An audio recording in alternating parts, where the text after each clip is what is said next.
20-somethings. Georgia and Emma team up to create a podcast.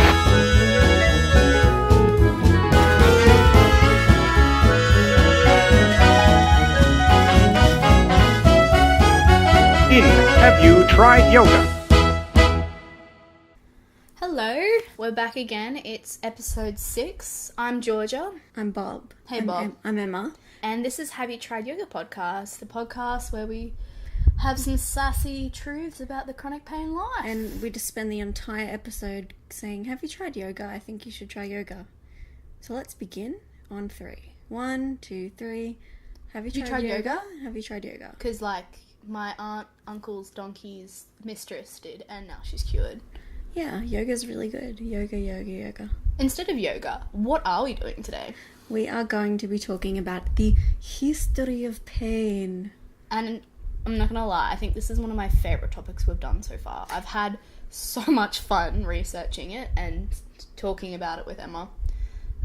Sitting at lunch today with our pasta and fries, and we're just banting about how silly people were. So you're still a student, but I haven't been a student in a while, and it was actually really nice to go on a bit of a nerdy quest and do some research for a topic. I live for this stuff. That was really nice, and in a different format too than what I usually do as a teacher, where I've got to try and make something out of the knowledge. It's I just got to write down random cool facts that we're going to be reading out. So I actually get to kind of use my history degree that I have. Yes, girl. Yeah, I mean, I didn't study any of this apart from Greek mythology in my history degree, but sure, yes, I have a history degree, and you have a psychology degree, so we are an authority on this subject. We are not. I apologise. Google is our authority. We did a lot of Googling, so if we say something incorrectly or totally wrong, just email us and we'll do a corrections corner. I actually was thinking that even if we get stuff wrong, it would be really cool if the whole next episode was just corrections, because it would still be awesome facts. Yes. I'm actually really pumped because I've done some of this mythology as well in high school and early in my degree when I was doing electives, so I'm ready to bring out the history nerd. Mm-hmm. So the way we split it was that I am going to be reading out a bit more about the history, historical events, cultural things, treatments, whereas George's research tended a little more to an extent to be about the philosophical and theoretical frames of history. And we're going from before Common Era and even mythologies up until the present day. So there are going to be a lot of factoids coming your way. Don't be alarmed. We're going to be spanning the whole human history. So yeah, and with me, I'm looking at the frames or theories of what pain is and isn't, and I will do some neuroscience, but I promise you I will do my very best to simplify it, and Emma will pull me up. What I did want to say, Emma pointed this out, I've been using the term consumer. It's not very obvious what that might mean, and when I say consumer-based or consumer-driven, that means that people who are experienced in the lived experience of pain, disability, etc., that's a name for them. You might also say patients or clients, but consumer is, to many people, the most appropriate term to talk about a population that is touched by a particular concern or difference. So when I say consumer-based therapy, I mean people who are consumers are delivering the treatment as well as experiencing the symptoms. If we're a bit choppy changing, I apologise. We've just got a beautiful kitty visitor who might meow, so... I don't think he'll meow. He's just probably going to come and sniff the microphone. So come with us, Mickey. No noises. Can we leave that in? It'll be an outtake. Mickey, are you kidding me? No noises. The cat decided to sit on some newspaper while we're recording. We're trying our best to be quiet in a place where we are next to train tracks, there's construction work, and there's a cat, so... Professional is not our middle name, and that is okay, because we're consumer-driven. Ta-da! Woo! Okay, Okay. All right, Emma, go. Tell me your thing. Okay. So everyone, please step into the TARDIS with us as we travel all the way back to what we call in history before Common Era. So we're going back to ancient history times, and we will be looking at mythology, and indeed treatments and pain history, mostly from a Western frame of mind, just because we're Westerners and couldn't find a lot of clear research on the Eastern world in particular and how they developed with pain theories. Yes, absolutely. I am very thankful because Emma found some really niche things. Okay, so we are going to start with before Common Era, BCE, which is now what you say instead of BC. Because before Christ is a bit silly to the mainstream world now, apparently. Yeah, basically. And AD doesn't mean after death. Anti-Domini? Something Latin like that. I don't know. I'm not very good with those. Yeah. We're starting with where the origins of the word pain and the ideas really of what pain is as a physical form comes from. So the ancient Greek goddess Poiene is where we get the word pain. So her name is spelled Poine, and also the etymology of that word comes from the Latin pena, which means suffering, and that's how we get the English form of the word pain. Oh my goodness, it's like I'm using my English degree as well.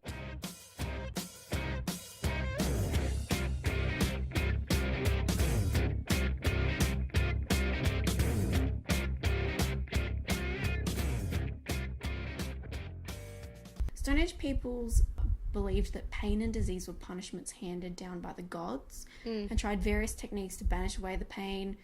For example, the usual stuff, religious offerings, sacrificing animals. And this comes up again later in the Middle Ages as well. The Stone Age people used rattles, gongs, and other noise-making devices to frighten malevolent spirits out of a person's body. So a malevolent spirit being a non-welcome deity inside of them who caused pain, yeah? Yeah. I mean, malevolent automatically makes me think of Maleficent. Yeah. So if you think of both of those words, they both have that mal, which means bad. So we've got bad words, things happening here. There are a couple of other mythological figures who have something to do with pain. The Celts and Teuton goddess Hela, and her Hall of Elednir was the Hall of Pain. So this goddess Hela, which obviously kind of comes into ideas of hell. In a hell a lot of pain. Oh, in a hell a whole lot of pain. Yeah. Elednir.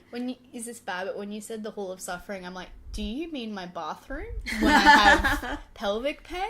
Another part of Greek mythology which I found was very interesting is that there is a Greek god of pain and suffering. So instead of a goddess, there's a god called Algia. And it's where we get the suffix algia for conditions like neuralgia. That's awesome. I did not know that. So if you have a condition that has algia at the end, so A-L-G-I-A, like neuralgia, okay?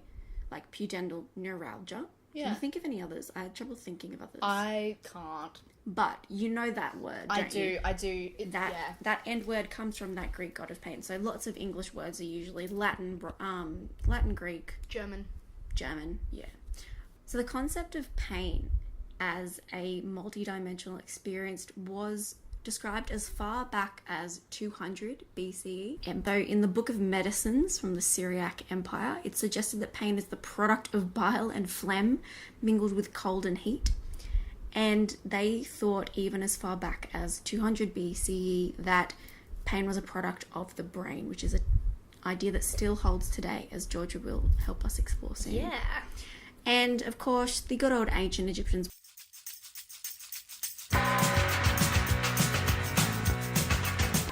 were the first to record medical texts. Obviously, everyone knows them as from having the mummification process. Yes. So they were very interested in the medical form, obviously closely related to religion. Yeah.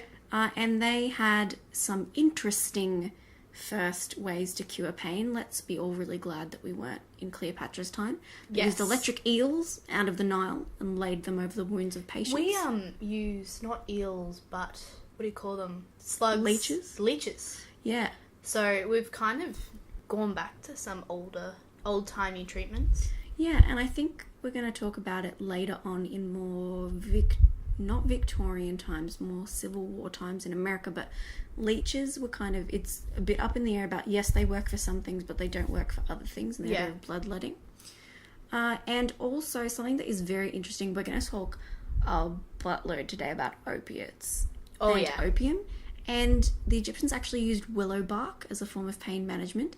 And willow bark has some kind of like, how do you describe it? There's like... early form of... The first chemical chain to form aspirin? Yeah. Yeah. So, like, it's the baby cousin that you grow up to become aspirin. Yeah, and that was because of the... Ready for this?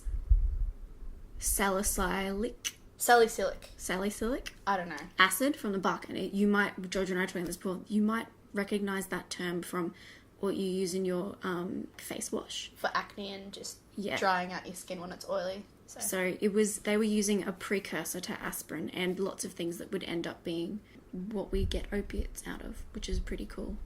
So moving on from the real like physical fundamental start of pain and pain treatment, in ancient Greek times, there were a few, smart dudes around, and they started to have some thinkings about pain. They sat down and they had a good old think, and they came up with some ideas of what pain is, philosophically.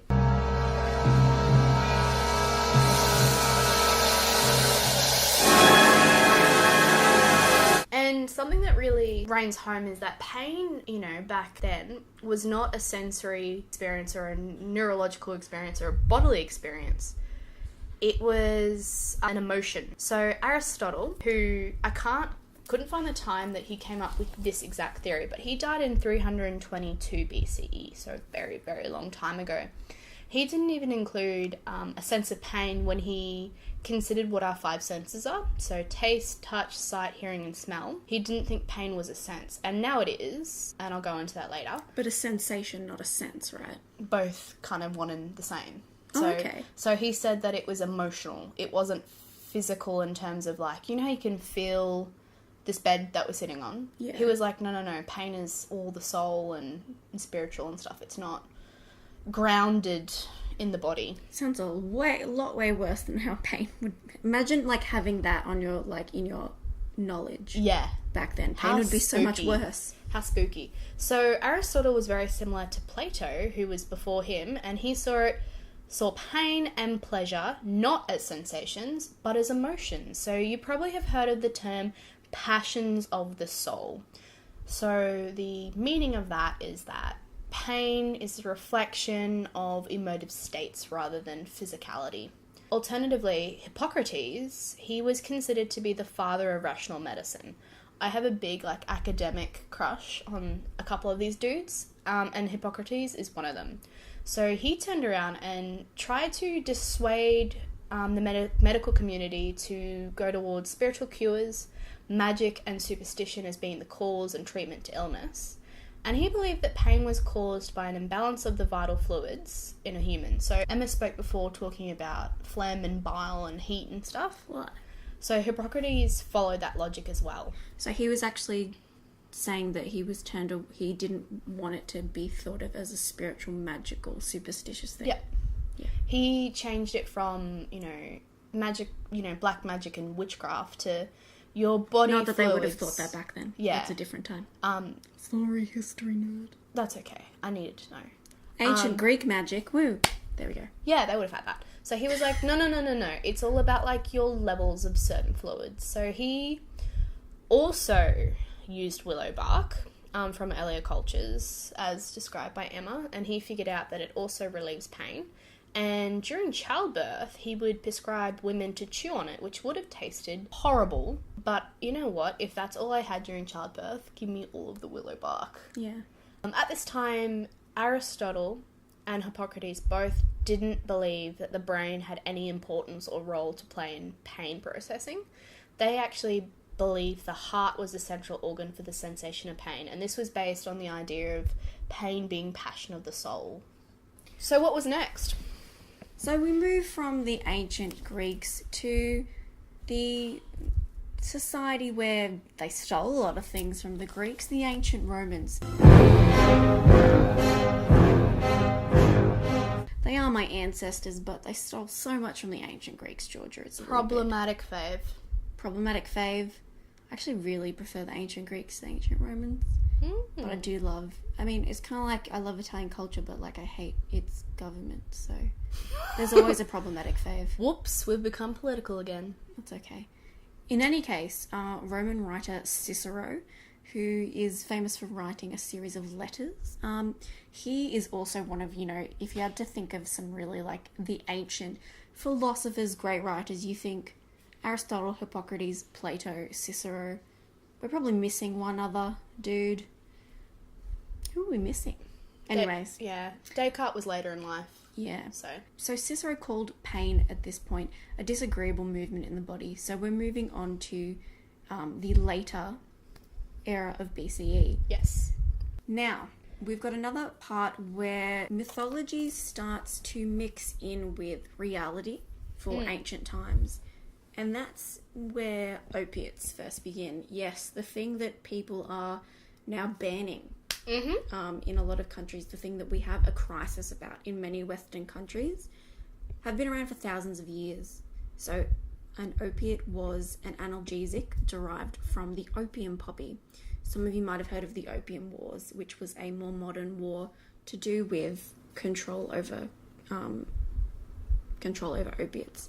And morphine, the active substance in opiates, was named after the Greek god of dreams, Morpheus. That makes sense. Who you might, if anyone here has watched The Matrix, the character Morpheus. Yeah. The Matrix has very, very... Dreamlike state style. Oh, I was going to say superficial symbolism. Oh, yeah, that was... Morpheus, it's like, really, Wachowski siblings. But moving on from 1990s movies, opiates represented an entirely new class of pain relief in the ancient times. We talked about how if willow bark was your only option, moving from that or eels to opiates. Yes. They were extremely powerful, but as we know, also super duper addictive. And ancient Greek writings date back as far as 1550 BCE to using opiates. In other ancient cultures, like Native American cultures, they would suck on pain pipes held against a person's skin to extract the pain or illness. And then we come to the other part of another culture, which is a little more intense than putting eels on the skin, if you can actually believe that. South Americans practiced trepanation, which is the cutting of holes in the head to alleviate the pain. And that wasn't just if you had a headache, if you had any type of pain. Let's just cut some holes in you. I've actually, when I did pain rehab, there was a lady who had migraines, and she would, like, literally say that her desire was to, like, cut at her head. That's how bad it was. So I can see where this came from. Yeah, like if you think of the source of the pain, it's a bad thing, I want to get it out. Yeah. And you think of other illnesses like a cough or a cold, like you're getting bad stuff out of your system. It does make a lot of sense, and I would not say at all that any of these cultures or any of these ideas are like primitive. It's simply that we didn't have the technology to be able to study these things further.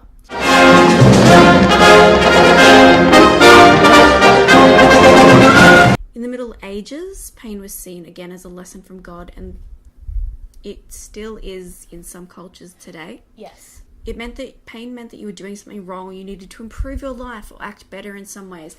Now, doesn't that sound like people who say, have you tried yoga? Have you changed your diet? Do you actually want to get better? Yeah, or are you just indulging yourself? You need to stop indulging yourself.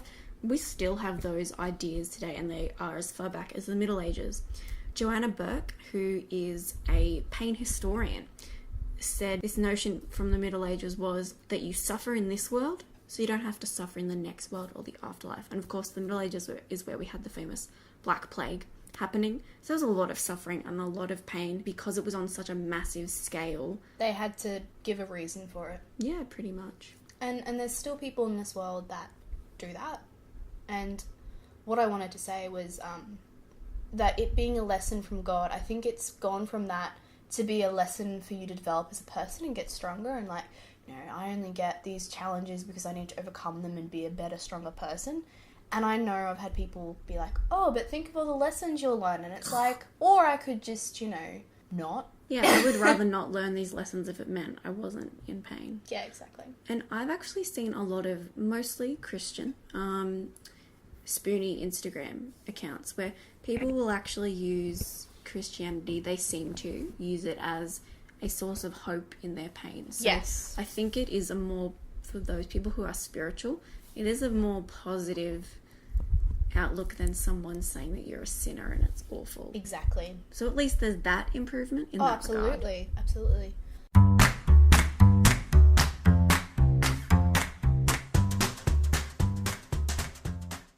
Now, we're going to move on from the ancient times and we're going to fast forward in the TARDIS. The Doctor is taking us all the way to the 17th century Yes. in 1664.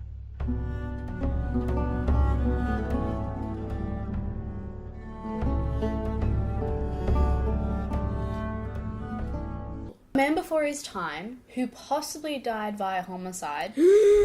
So Emma and I were like, let's get a cool fact about Rene Descartes. And then we found out that he might have died by homicide. And I was like, that needs to go in there.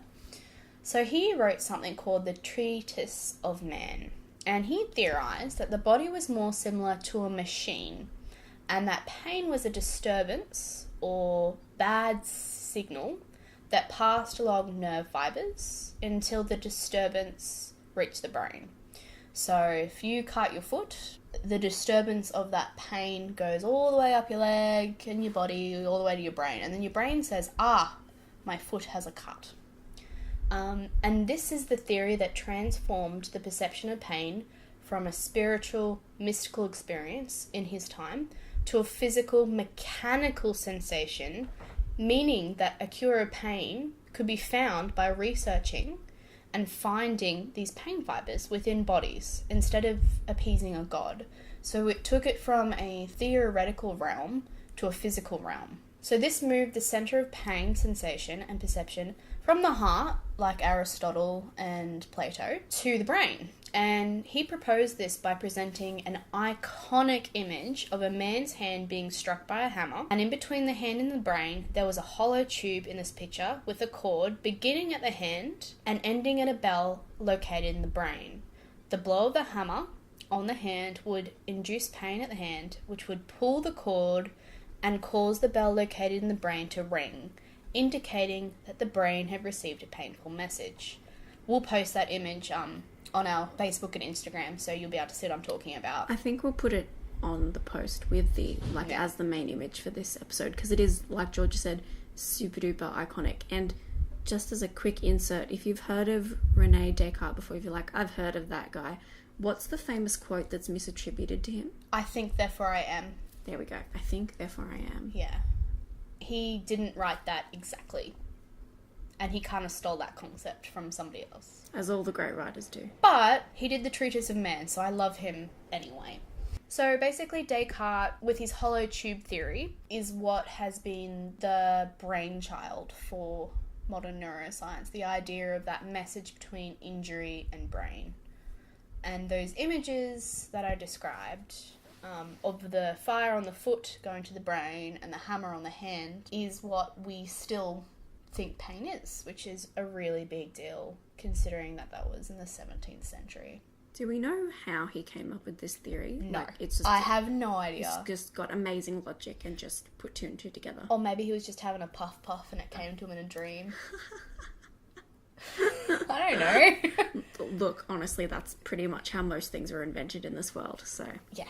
So before the scientific renaissance in Europe, which was the 14th to the 17th century, it spanned a long time. Pain was not well understood, and as Emma was saying, God came into it very, very commonly, and it was theorized that the pain existed outside of the body, and the only management or treatment was prayer or appeasing God or sacrificing something to get that, reward of not being in pain. So it was theorized, as we were saying, to exist as a test or a trial on a person. In this case, pain was inflicted by God onto a person to reaffirm their faith, such as the example of Jesus or the story of Job, to lend legitimacy and purpose to a trial through suffering. So the overcoming of adversity to prove inner strength. Mm-hmm.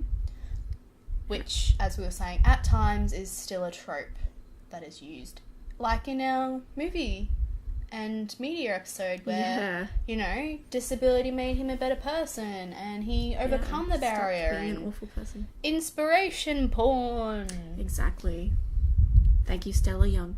Yeah. Rest in peace. Rest in peace. And that didn't really change until the 19th century. So one last thing for the 16th century is that, I'm going to pronounce this wrong, which is probably really bad, but early chemists then created the substance called laudanum, which is an opium prepared in an alcoholic solution. If you read historical fiction, they might use this term. And I've only read it and not pronounced it before, so that's how I'm going to pronounce it, Georgia. Sounds good. So, the 19th century, which is the 1800s, remember when you're counting in ancient history, you start from biggest number and it goes to the smallest number. From AD onwards, so in our time, things count upwards, which is what seems most logical. And the thing way. is, the 19th century is the 1800s. Yeah, which is very confusing, and I can see why people think it's pretty silly that we do that, but hey, maths. Yes. In any case. So the 19th century is where we see the most medical and pain revolutions starting to come about.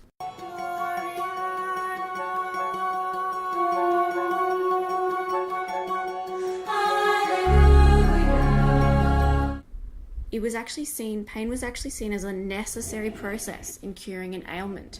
So the more you're in pain, perhaps the more you're being cured. Yes. And this is the century when society stopped seeing it as something to endure, that God put it in that pain in you for a reason, or any deity, or just the universe sucks, to simply being something that, hey, you can fight off. Yeah. Instead of enduring, you fight the pain and you get cured or you get better. Mm. We're going to go through some pretty interesting theories in a moment, and we're also going to be telling you some pretty kind of disturbing facts that make you really glad you weren't born in the 19th century. Yeah. So just keep that in mind as we read these. So prior to 1846, surgeons conducted their works with anaesthetic like chloroform or ether. William Morton was the first to use ether on animals. He was a vet. And chloroform, which I only know chloroform being used in like murder mysteries where someone tries to knock someone out, as a crime. So that's interesting, hey. But chloroform was popularised after Queen Victoria used it during childbirth, and said it was like the best thing ever in 1853. With her 8th child. She had 9 children. My God, that's pretty impressive for that time. Yeah. To not die in childbirth 9 times. I mean, she was the queen. Yeah. So, in 1874, there was a theory called intensive theory by Erasmus. Darwin, not Darwin we all know and love. It's his grandfather. So he said that pain was not a unique sensory modality, but an emotional state produced by stronger than normal stimuli, such as intensive light, pressure, or temperature. So we still don't think it's a sensory experience, but we now think it's just strong stimuli, so really forceful physical things that leads to pain. Erasmus Darwin is like a very interesting figure, and as we said before, he's the grandfather of Charles Darwin, who ended up coming with the theory of evolution. Erasmus came up with some pretty interesting theories across the board. He's also a pain in the butt and like a pretty awful person. So I don't know, kind of thought it was interesting that he also dabbled a bit in the idea of pain. And after intensive theory, Wilhelm Erb in 1874 argued that pain can be generated by any sensory stimulus, so it builds on Erasmus, provided that sensory stimulus is intensive enough. And his formulation of the hypothesis became known as the intensive theory. So, does that mean that like if the wind was strong enough it could cause you pain? In fibromyalgia, yes. That's not nice. So these are both, are we saying here that these are both to a degree correct theories? Yeah. Okay. It's not a unique sensory thing is a bit problematic. So it's saying that it's just a normal thing in everyday life that if strong enough can cause pain, which is not incorrect. Building on Descartes, who said that, it's a bell system where a cut in the hand goes through a tube that goes to your brain, and then your brain goes, aha, pain. It was a big scientific discovery by Bernhard, I can't say his last name, Nyren, Naunyn. He experimented on something called dorsal horn cells. So they're little things inside of your spine that are the messages between the body and the brain for pain. So he did an experiment, very ethically, on syphilis patients who had... Sorry, I thought you were being serious for a second. No, he was very unethical. So he got syphilis patients, which is a brain disorder that you get degenerating areas of your spine and brain due to your body attacking itself, I'm fairly sure. Syphilis. Yeah. The STD syphilis? Yeah. It kills people. Okay, so it then leaches onto the brain, basically. Yeah. So he did an experiment on patients with syphilis who had degenerating dorsal columns, which were the cell that transmits pain information. So he got stimulus and he presented it to the patients, like, let's say, you know, a tap or a scratch. And if he presented it enough times, like 60 to 600 times, can you imagine being that experiment? Like, how long would that take? He found that it rapidly developed into unbearable pain the more times it was presented to the body. So what he realized is if I cut you over and over and over again, it becomes pain. I'm a little confuzzled by that. Can you clarify? I honestly am. So would it be something as simple like a scratch or a touch? What were they actually doing? Tapping, touching, wind. He reproduced that first experiment by using different stimuli. So he started using electric stimuli like zaps. And I don't know about you, but when I get like zapped by a trampoline, you're like, that's annoying but not unbearably painful. And if he did enough electrical little zaps, it's like, over and over and over again, it became really intense pain. So what he concluded from that is that there's a summation or a collection effect where the more it's done, it starts forming this big, think of a snowball effect. As the snowball rolls down the hill, it collects more snow and it gets bigger and bigger and bigger. And the bigger the snowball it's going to hit you, the worse the pain. So these experiments led to the understanding that the bigger the snowball got, the more painful it would be, which seems pretty duh, but this was a time that we only figured out that the brain caused pain. So this was a massive breakthrough. So, all together, my spiel has come to this point. We now know that pain is messages to the brain via the spinal cord, which Descartes alluded to, but not saying it was exactly the spine.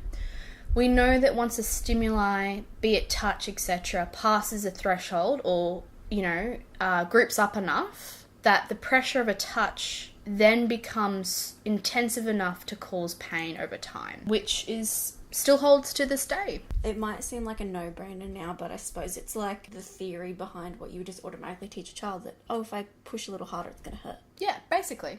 Okay. And naturally, we had to torture syphilis patients to figure it out. Yeah, and syphilis didn't have any type of treatment that worked until the 1940s, so it's a long time still in the 19th century. So I wonder how poor and possibly not white a lot of these people were if they were treated on like that. Very problematical round. Yeah. Now we are going to talk a little bit about some of the interesting treatments that started and technologies that were really invented in the 19th century. As we talked about, morphine came from the term Morpheus, and opiates had been around. But it wasn't until the 19th century that morphine was extracted in its pure form to be used. In the late 19th century, the chemist Bayer, which you might know now as the multi-conglomerate corporation. Massive Bayer. Yeah. They created heroin to replace opium as a pain reliever. So heroin was created to replace opium because opium was starting to cause a bit of a crisis. So just invent another terrible drug. Of course, they didn't realise that. But what makes it even worse, Emma, is that aspirin worked just fine at this point to cure mild aches, but heroin was created as a new product.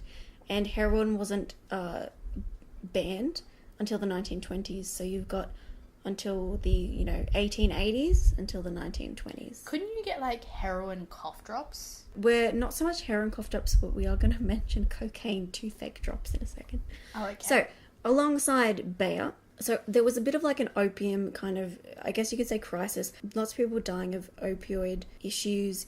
It wasn't seen as something that was actually working in the long run to cure pain, and we know that now today. Along with Bayer, there was a man named John Pemberton who was determined to find a pain reliever. He was injured in the Civil War. He was a Confederate colonel. So the Civil War was a war in the United States of America between those who were loyal to the US Constitution and those who wanted to secede and create their own country and keeping slavery intact. So if he was a Confederate soldier, it meant that he wanted to keep slaves because he wanted a confederacy. So not a great person all around, but you win some, you lose some in history. Yeah. Most people that we've mentioned are probably Problematic faves. not great people. But they learnt a good thing and stuff. Well, it's up to you to see whether you think John Pemberton actually did a good thing for the world. So he was injured and he was determined to find a pain reliever, something other than opium. He extracted cocaine from coca, so C-O-C-A, not cocoa or cacao. Is that how you pronounce it? Cacao? Yes. That we use today. It's not chocolate, okay, but coca. And created his own alternative to a French coca wine, which had been used as a stimulant. So coca was most often used in wines. They tried to use it in other forms and it never really took off. This is, of course, where Coca-Cola came from. And that's how Coca-Cola, the soft drink that we now know as today, as Coca-Cola, came from. We all knew that we've obviously heard before that, it used to have cocaine in it, but what is it actually meant to not be just as a drink to enjoy? It was meant to be a pain reliever. And Coca-Cola today still uses coca leaf legally, but they extract the addictive bad stuff, Oh, okay. which is quite interesting. Freud championed the use of cocaine as an anesthetic, another problematic fave. Oh, Freud is not a fave. Oh, yeah, he's not even a fave, is he? He's just problematic. Yeah, he's Creepy dude. creepy dude, terrible ethics, cocaine abuser, wrong on most things. Yeah, most, if not all. So we're obviously talking about the famous psychologist? Psychiatrist who invented psychoanalysis, which is like, if you look at these bunch of ink blots, it'll tell me what's in your unconscious, and it will tell me that you wanted to sleep with your mother when you were young, and that's why you're so messed up. And that's the Oedipus complex. Yeah. And also, he also thought that women had penis envy. So he was really correct about so many things not. And so we talked about some other things that used cocaine. It is really weird to think back a time when there were this, like, what we see now as illegal, very bad, very harmful, addictive drugs used in such a cavalier way. But there were cocaine toothache drops. Lloyd's cocaine toothache drops. Use them for your tiny children to put them to sleep. Yeah. Can you imagine being a mother in that time? Child won't stop crying. Give him a toothache drug. So, moving on from cocaine, As you do. So we've gone from 1886, when cocaine and Coca-Cola was invented, to then 1895. So in 1895, von Frey came up with something we call the specificity theory. Can't pronounce that. Specificity. Yes. Theory. And he argued, very controversially, that pain has a sensory system just for pain. So you know how we have ears for hearing and eyes for vision? He was like, there is a sensory system for pain. It's not just this mythical spine thing. Controversy, scandal. Quite literally, people are like, what are you talking about? It's not a sensory thing. Like, no, silly, boo. But you know what? He was hella correct. Can you explain in a little more in depth, because I don't really understand this. So, if we understand our five senses, we go, hearing has the ears, seeing has the eyes. Oh. He was like, pain has its own network, its own system. And that could be touch. It's all about all the tiny little body parts for pain. It's not just one chord, there's so much more to that. So what he figured out, without quite literally figuring it out entirely, he just had a good old guesstimate and was like, nah, it has its own system. Which is true, because we have a specialized peripheral, which means limbs and outer parts of the body, like skin, sensory system. So we have something called receptors, nociceptors. So they're like buttons in your skin that respond to damage, and they send the signals through pathways which are nerve fibers, in something called the nervous system to target these centers in the brain that realize there's pain. Think of like a road map, and, you know, at the end of each street, there's a button. And that button is in your skin or in your organ, and when it gets touched, it goes through this network very rapidly, mind you, to the brain. So these brain centers that they go to, obviously in the brain, they produce an experience of pain. What was big about this time, it's based on the assumption that the free nerve endings, so the buttons at the end of the street, are nerve receptors or pain receptors. If you think about in your skin, this is actually really huge for spoonies, which I'll explain why. You touch your skin and you can feel that you're touching it. Mm-hmm. You damage your skin and you can feel that you're hurted. So he figured out that there are 3 types of, say, buttons in the skin and organs that are specific to sensory things. So there's like one for touch, so just gentle rubbing, but there's also one just for pain, so like cutting or burning or pulling or pinching. So it's a big deal because now we know that there's a whole system in the body just for pain. It's not just piggybacking other systems. And then I'll make a quick honourable mention to another theory called pattern theory. And it just literally says that patterns of activity in the roads between your skin and brain lead to nerve activity, which changes how the pain is understood. So it's like, what route did you take? And how quickly? And how many cars? That changes what the brain thinks. But that wasn't important as the specificity theory? Well, it was just very boring, and I just summed it up. I just summed it up in 2 sentences. I'm sorry, neuroscientists, if I buggered it up, but that's how I understood it. So in 1896, aspirin was officially introduced by the Bayer Company, moving out of the 19th century finally. It ended with Joseph Lister, who I have briefly mentioned before as a man that I read a book about his revolutionary way of basically making surgery more sterile, how in one instance he asked people to use tourniquets in surgery to stop the flow of blood, and one other doctor said, no, I prefer to use my arm to stem the flow of blood from a patient. Can you imagine if you went and had like a laparoscopy or colonoscopy? Or which is a common practice in our community. I'm just trying to think of some of the surgeries. Endoscopy. Appendectomy. Brain surgery even. Oh, imagine God. That surgery in those days, it was like everyone was around you. There wasn't really much anesthetic at that point. It was a show. And they didn't wash their hands before the previous surgery, so they might have still had blood or pus on their hands, which is pretty awful. So Joseph Lister really revolutionized the practice of having sterile surgical instruments, which might not sound like it's really related to pain, but that would have stopped pain from happening and infection and death for a lot of people. Moving into the last 2 or 3 centuries now, we're finally getting a little more modern. In 1914, pain historian and theorist R.J. Behan wrote that pain is universal and present in practically every disease, and in most diseases it is the one symptom which first attracts the patient's attention and causes him to be aware of some change in his physical well-being. So I guess the universality of pain and how important it is with illness and disability. And that holds to this day. How much is your pain? 1 to 10? Mm-hmm. Yeah, so it's really, in the early 20th century, it's really starting to come to the fore.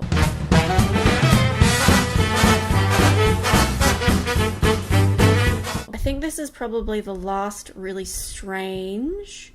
this is going to be the last strange and freaky treatment used for a while. We started getting a little better, I guess, depending on how you feel about opiates, for curing pain. But radium was found by Marie Curie, and it was used as a cure for pain. And it was made into drinks, it was made into jewelry. It was seen as a very new and exciting element because radium, we don't really have many radium-related things in our days, but if you think of like The Simpsons and how he works at that radioactive plant Yeah. Homer Simpson, and everything's green, okay? Or like a superhero falls into a vat of radioactive waste and everything is green and glowing. That's what radium was. And so it would cause people who worked in radium factories, painting it, to have a beautiful glow on them, and they glowed in the dark. This led to the infamous Radium Girls case. If you are interested in this, I really recommend reading Kate Moore's book on the Radium Girls. It is eye-opening at how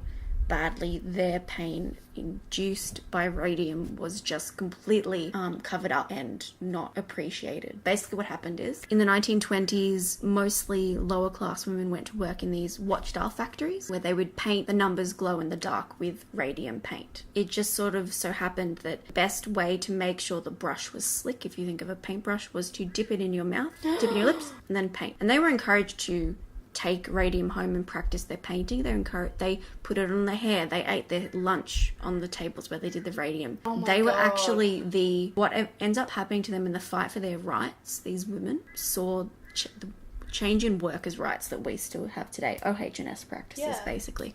So what happened is, and it's pretty disturbing, is that there used to be something called phossy jaw. There was then radium jaw, where literally their bones would be eaten away. Their DNA would be changed by radium. Their jaws would break, their teeth would decay, they would get arthritis and cancers like sarcomas in their chins. And because all of these young women, they aged so rapidly and they died, most of them died before they actually got any justice. All of their symptoms didn't come in the one spot. It wasn't all just in their jaw or their mouth where they had been dipping the radium. So for ages it took a really long time for people to put it together that they were all experiencing radium poisoning. Radium poisoning, essentially, yeah. Not to spoil the book too much, I really recommend reading the book, but people didn't really take it seriously until a man was poisoned by the radium. And it took a very long time for people to have justice, and all around really horrible case, but like they're kind of like our spoony foremothers in a way that really like stood up for their rights and wanted financial justice, because the companies covered up what was happening to them and said radium was great for your health. Like, don't understand, it was so different. It was like someone saying, what's something right now that everyone drinks and they think is good for them? Like, imagine green tea. Everyone is told that green tea will make you live longer. It'll clear up your skin. There's green tea in your face creams. Yeah. People make drinking fountains full of green tea. It was like that with radium. Wow. So it was like touted as a health tonic. And then it was found it wasn't. And the people who discovered radium ended up dying from radium poisoning as well. Really intense part of history, but I thought it was really important to say, because they really were the like kind of foremothers of having chronic pain, having chronic disease, and fighting for their rights. And that radium was really kind of the last dodgy kind of element that has been discovered that people have gone, it'll work for you. You know, sometimes we've talked about magnets and crystals and mercury before. But they haven't taken off as heavily. No, and they were discovered long before then. Yeah, and in the 1920s, women's rights were like non-existent. So the fact that these girls... That's 1910s, 1920s is the suffragette movement. Yeah. So... Yeah, exactly. Okay, so we're going to skip all the way to 1943.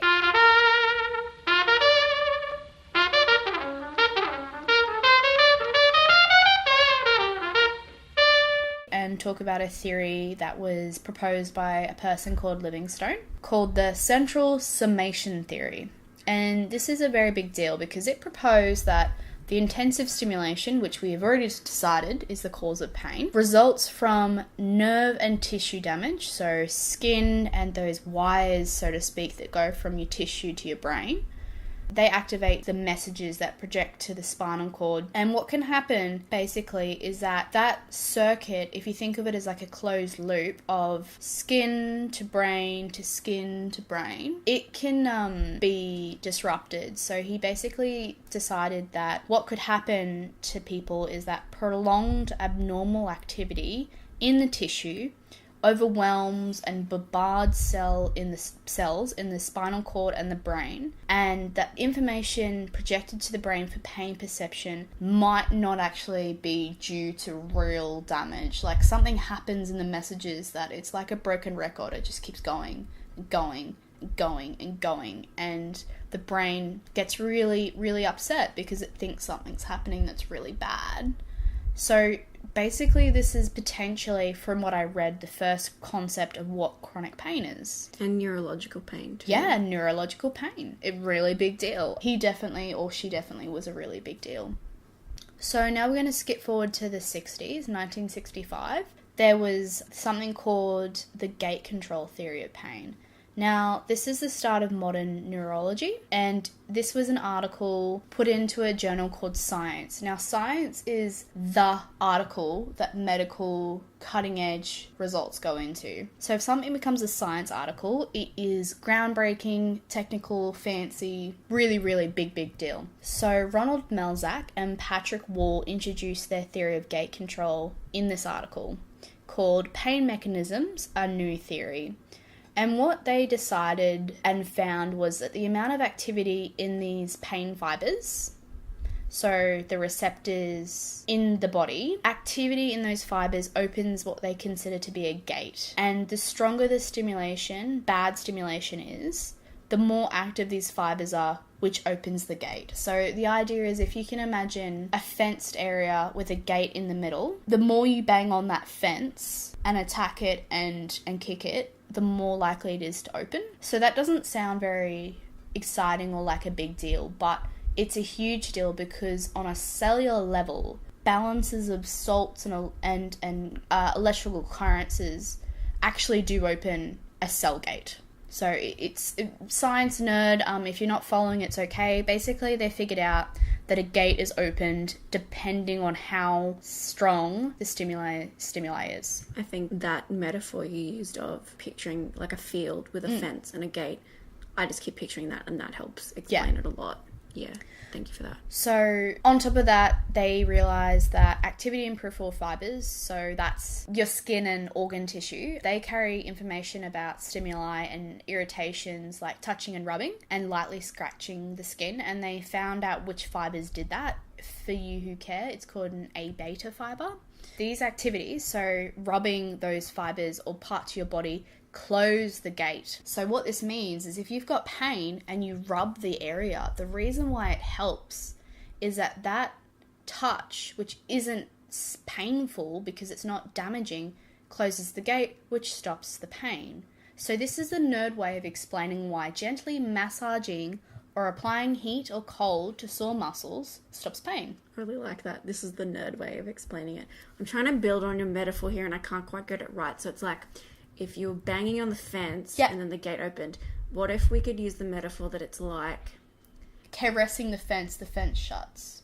Yeah, I was even... Okay, this might be going a bit too far, but imagine if the fence is, like, damaged by bad weather and it's, like, a metal gate. The gate gets rusty. Yeah. And then you put some nice little touch, some nice little oil on the fence, and then it's fine again. And it shuts. Is that a good metaphor? Imagine a gate that's been rusted open. And when you rub it or put some heat on it, it can shut. So, a good example, I'll give you a really obvious example. You are going on a run. You roll your ankle. Why am I running? I hate running. This is a clearly pretend scenario. Okay. So you're running, you roll your ankle, ouch, ouch, ouch. Ow, that hurts so much. Oh my god, why did I roll my ankle? Why am I running? Why am I running? And you land on the ground. And your first instinct is to touch it. You hold your ankle and you might squeeze it or rub it. Squeeze, squeeze. Squeeze, squeeze, rub, rub. Oh my god, it still hurts a hell of a lot, but it's better. That's because cellular gates in your body shut because something different is happening on the skin. This is why creams work. This is why rubbing work. This is why massages work. This is why heat packs work. Hell, this is even why weighted blankets work. It is a different stimuli happening to the body. The messages get corrupted and they don't go to the brain. That's so cool. Yeah. So opening and closing the gate metaphor is huge. It's like massive, and it led to lots of treatments. Another big deal for them in the article is that they came up with what helps or stops messages. It's funny, you're already talking over it. Sorry for the train, guys. Emma lives near a train station. Chugga chugga choo choo.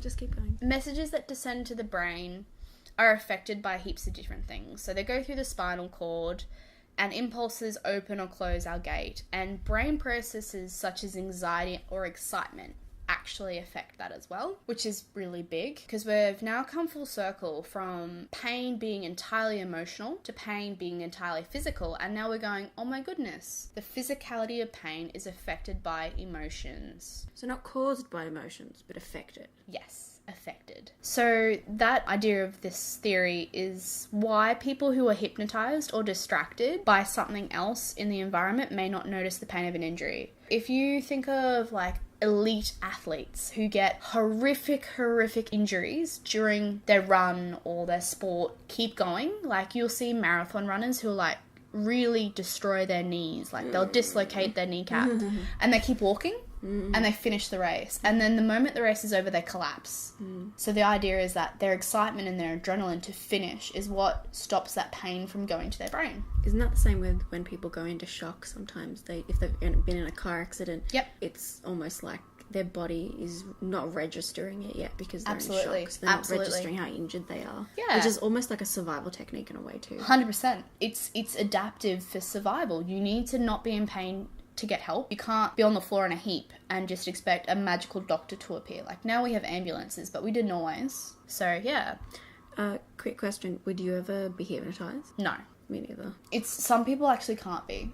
Apparently, it's basically you've actually got to believe that you are willing and you can be hypnotized. Yes, it's a susceptibility. And it's a brain trick. It's not magic. It's just brain tricks. Anyway, so now while we're on... Sorry, that complete another tangent. It's all good. So now while we're on the topic of bringing emotions back into the pain equation, I've mentioned this model quickly in episode 1, the biopsychosocial model of pain. So I'll break that down. Bio being biological, the gait, the pathways, the brain, the spine. Psycho being psychological, anxiety, excitement, adrenaline, all of those mental processes that change the way pain is perceived. And then there's social. Now you think, what does social have to do with pain? Think of it this way. We live in a world that has different layers in society. The have and the have-nots, the rich and the poor. And we've realised in the modern era that your social standing affects your pain. What job do you have? Are you a manual labour with poor workers' rights? Do you have money for medical treatment? Is it culturally normal to go get help for your pain? So the biopsychosocial model basically states that it's not just neuro and physical phenomenon, it's also social and psychological factors.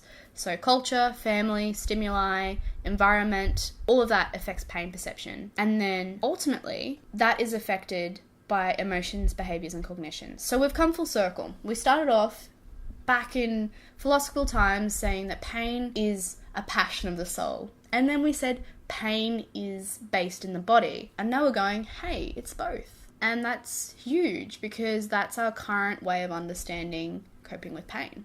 It's physical, and the way our life is set up affects how we perceive that. And on that, pain historian Joanna Burke has said that related to that theory is that what really struck her looking at the history of pain over the last 300 years is that there was a willingness of many in the medical profession to diminish the suffering of people based on their gender, race, social class. So many doctors... and sexual orientation.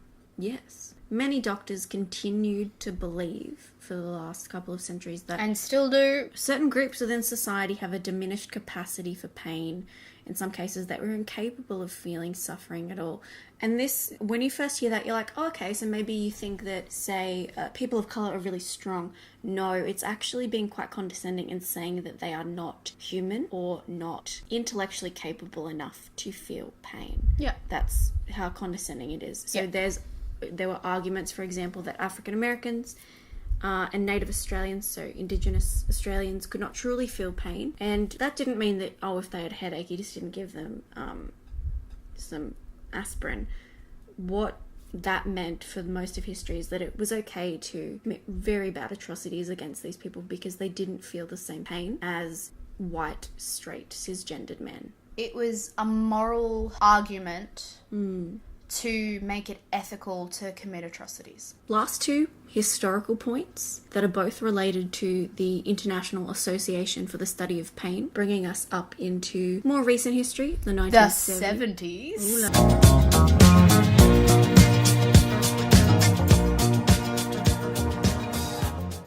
John Bonica, an anaesthetist. Did I just pronounce that correctly? You did! Anaesthetist is my bad word. I also can't spell things properly. I can't spell it properly either. I'm really proud of you. An anemone. An Anemone. anaesthetist. An anemone. So he was a chronic pain sufferer himself, and he established the first international symposium on pain research in 1973. And that then made him found the International Association for the Study of Pain, or IASP. And that brings us to the current definition of pain, which you look up any definition of pain and they will basically be quoting this one from the 80s. Yeah, or copying it in some way. Yeah, is that pain is defined in today's society as an unpleasant sensory and emotional experience associated with actual or potential tissue damage, or described in terms of tissue damage, or both. Full circle. What I found very interesting on their website is that they also have a little bit of a disclaimer that the inability to communicate verbally does not negate the possibility that an individual is experiencing pain and is in need of appropriate pain relieving treatment. Pain is always subjective. Each individual learns the application of the word through experiences related to injury in early life. And that's huge. For disability rights. Huge, huge, huge. That just because you can't express that you are feeling pain doesn't mean that you are lying and you are not in pain. And even for those of us who can verbally communicate, sometimes you can't express in real words what your pain is feeling like. So to have that as an international definition that people should abide by is really important. And speaking of how pain is thought of in different languages as a culture, we talked right at the start about where the word pain in English comes from, Latin and Greek mythology. In India and Asia, some descriptions of varying degrees of pain used to involve animals. Some examples include people describing having bear headaches that resemble resemble the heavy steps of a bear, musk deer headaches, like the galloping of a running deer, and woodpecker headaches, as if pounding into the bark of a tree. And some descriptions of pain that we even use today have been consistent over time. Pain is said to resemble a burning fire, a biting cat, a stabbing knife. I've said all of those things in my pain descriptions, and others have arisen as the result of specific innovation. So in the 19th century, electricity and new weapons provided vivid analogies, which is really cool. So from the 1860s, people increasingly spoke about pain as a mechanical monster. Because things like the steam engine were invented. Yeah, and if you talk about nerve pain, you talk about zaps and knives now, whereas you would have just probably said knives before we had electricity as a common thing. So in the 1860s, neuralgia was described as a powerful engine when the director turns some little key and the monster is at once aroused and plunges along the pathway, screaming and breathing forth flames. It was like electric shocks in both legs, or a Lyddite shell. Lyddite shell. As one author observed in 1900, just 4 years after the introduction of that explosive into the British Army. So our understanding of weaponry and technology has affected how we've described pain. Mm-hmm. Virginia Woolf, who is known nowadays as a celebrated feminist writer, she wrote in her essay on being ill perhaps the most poignant way of saying that we can't really understand how to describe pain. She said that a person in pain is forced to coin words himself, and taking his pain in one hand and a lump of pure sound in the other, as perhaps the inhabitants of Babel did in the beginning, so to crush them together that a brand new word in the end drops out. Wow. So Babel, if you don't know, it's where we get our word today if someone's babbling along. Babel, or Babel, was the Tower of Babel is from the Christian Bible, and basically it was a place where I believe it's either languages formed or everybody spoke one language. It's something to do with the formation of many languages and everyone could understand each other. Okay. So I think she's really evoking this idea that we have to create new words and that pain is really indescribable, that you're taking your pain and really your anguish, where she says a lump of pure sound. That's so achingly poetic. Before we talk about the most recent developments in at least Australian society today, I want to just kind of throw out a few funny other ways that things to do with pain history, common phrases and their origins, because I thought some of them were pretty funny. Bite the bullet, you might have heard of that before. Dying. Someone to bite the bullet. So if you go, say George has to study for a test and she doesn't want to. Not that that ever happens, Georgia, because Georgia's a very good student. She says, I'll go on, Georgia, just bite the bullet and do it. Or if you have to rip off a Band-Aid, you just bite the bullet and do it. Is that ripping a bullet out of your own body with your mouth? No. Oh, okay. No. So what it originated from was back in some war times, I believe it was Victorian times, if there was nothing to bite on, someone would put a bullet in a man's mouth if he had to, get something amputated. So he could bite down on something and not bite his tongue. Bite his tongue off. Exactly. A few other ones. I'm sure most, with all of the copious amounts of Alice in Wonderland, Lewis Carroll fanaticism and consumerism that goes on nowadays, I'm sure most people know this fact, but Mad as a Hatter, if you think of the Mad Hatter in Alice in Wonderland, the one at the tea party, the Mad Hatter character was actually, if someone says you're as mad as a hatter, or indeed the Mad Hatter character has some historical truth where hatters would have to line hats with a substance that contained mercury, and mercury turned you a little bit loopy. Whoa. You didn't know that? No. Oh. It is kind of quite like if you didn't know that, bring that up at a party or, a little bit of a trivia game, because that will be worth your money in a trivia game. It gets brought up quite a lot. The other two I found from this excellent new book that has just come out this year called Quackery, and it looks at all the silly treatments throughout history. I found two that I thought were quite interesting that I'd never heard of the medical origins of. Someone is starving for attention. So in Victorian times, some women started to starve themselves for pious religious reasons, but they also gained a bit of a following, and it was a bit of a interesting thing to go and look at these oddities, these women who starved themselves almost to death. Obviously, we know now that anorexia and other eating disorders are very serious illnesses, but back then it was seen as a bit of an interesting thing to go look at. When people said that those girls were starving, literally starving themselves for attention. So if there's someone on your TV and you think, gosh, they're just starving for attention, that's where that phrase comes from. And the last one is so funny. We mentioned coffee enemas in one of our first episodes.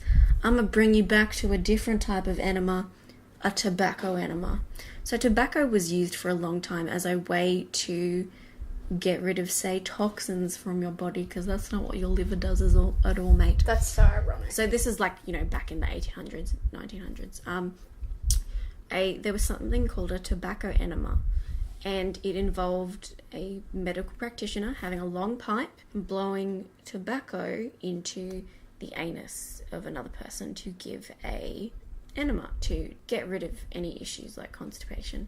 And this is where we get the phrase blowing smoke up your ass. So if someone's just being a bit too arrogant, you're blowing smoke up their ass, well, it was actually a real medical practice. Isn't that so silly? Yay, medicine.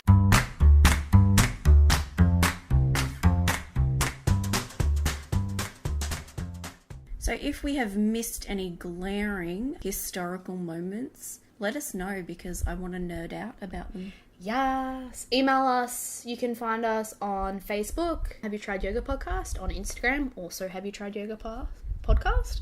And our email address is haveyoutrideyogapodcast at... No, I always get our email wrong. It's fine. Just look on our Facebook. You'll find all our contact details. It's haveyoutridyoga@hotmail.com. Okay. We're on Facebook and Instagram, and it's all hot linked. You can now listen to us stream or download on Libsyn, which is where we host our RSS feed. You can get us on Apple Podcasts or iTunes. We are now on YouTube. Just type in Have You Tried Yoga and we come up. And we're working on hopefully getting into Spotify. If you didn't know, Spotify is actually, you have to apply and get accepted, rather than, say, iTunes, which sounds very fancy that we're on iTunes, but iTunes, it's really not. iTunes kind of really accepts anyone. So we are hopefully trying to get on Spotify to try and make as many people able to access us as possible. Yeah. Our next episode will be on studying as a bit of a broad topic. and that will be out in February. So just when most people are going back to school or university or TAFE. At least in Australia. And we're going to be kind of looking at what a primary school and high school experience can be like for people with pain, what university can be like, dropping out of those places due to pain or having adjustments made for you, what options there are available. And I will be trying my best, because I'm an education nerd, to find at least what the equivalents are in America and the UK for educational adjustments. What would be absolutely wonderful is to get you guys to tell us what educational adjustments or experiences do you have with chronic pain. Did you drop out? Did you go back to uni? How has your medical team helped you manage school or not manage school? Did you go to a school and hospital? Yeah, we'd love to hear from you and tell parts of your story with your permission. So, this has been episode 6. I just wanted to quickly say that it's been 6 months of podcasting and it's been crazy and weird and fun, and I didn't really know if we'd make it this far, so thank you, Emma, and everyone else who listens. Thank you, Georgia. Yeah, thank you, everybody. It's been really lovely to know that we've connected with people and that people are actually listening, and it's still not just our family. It's weird that people care.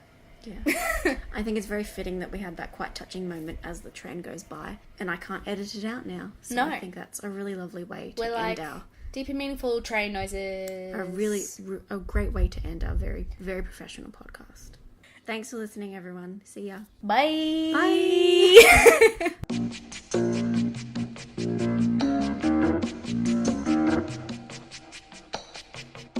The word is about, there's something evolving. Whatever may come, the world keeps revolving. They say the next big thing is here, that the revolution's near. But to me it seems quite clear that it's all just a little bit of history repeating.